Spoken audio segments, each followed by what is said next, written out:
Assalamualaikum warahmatullahi wabarakatuh. Perkenalkan, nama saya Firnanda Widya Silviana, NIM 190321100099. Di sini saya dari program studi Agribisnis Fakultas Pertanian Universitas Trunojoyo Madura. Saya akan menjelaskan tentang gejala-gejala simptomatik pada beberapa tanaman. Gejala simptomatik.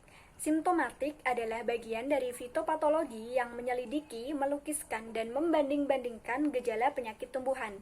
Ketika tumbuhan terkena penyakit, tentunya akan menunjukkan gejala-gejala khusus.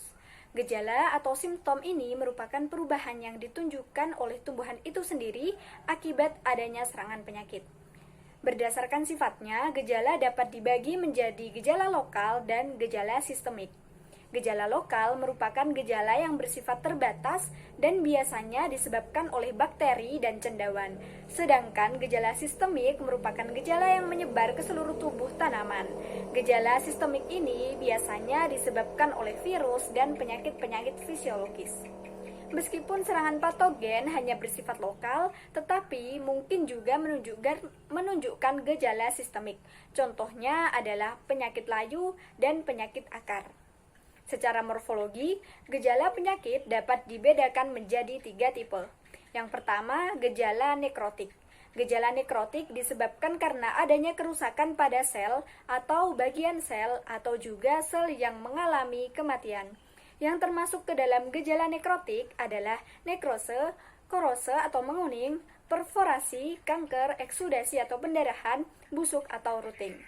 Yang kedua, ada gejala hipoplastis, yaitu gejala ini disebabkan karena terhambatnya atau terhentinya pertumbuhan sel.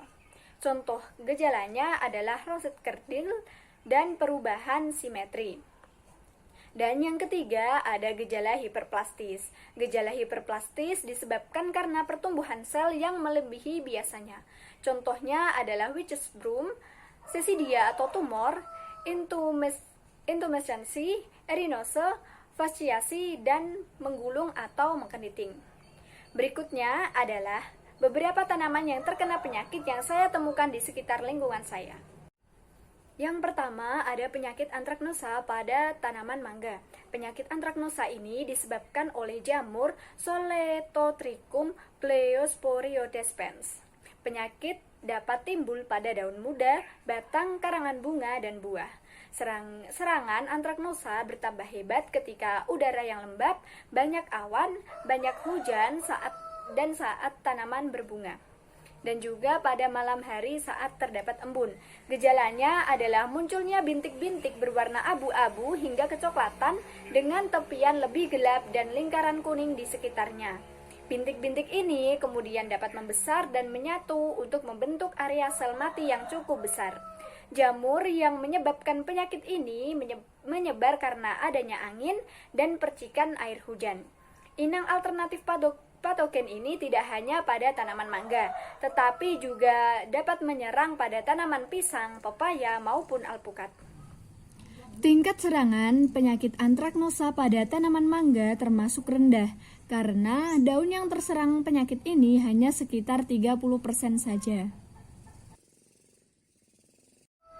Yang kedua, ada penyakit bercak daun pada tanaman cabai. Bercak daun adalah serangan yang paling sering dialami oleh tanaman cabai, baik itu cabai merah, cabai hijau, cabai rawit, cabai keriting, dan jenis cabai-cabai yang lainnya. Bercak daun disebabkan oleh jamur atau cendawan. Jenis jamurnya adalah Cercospora capsaicii. Dan gejala yang ditunjukkan adalah daun dipenuhi bercak-bercak berwarna kepucatan yang awalnya berukuran kecil dan akhirnya membesar. Bercak dapat meluas hingga mempunyai garis tengah dengan ukuran 0,5 cm atau lebih. Pusat bercak berwarna pucat sampai putih. Pada bagian pinggiran daun terdapat bercak berwarna kecoklatan. Bercak-bercak yang tua dapat berlubang. Apabila pada daun terdapat banyak bercak, maka dapat mengakibatkan daun cepat menguning dan gugur, atau bisa juga langsung gugur tanpa menguning terlebih dahulu. Bercak sering terdapat pada batang, tangkai daun, dan juga dapat dijumpai pada buah.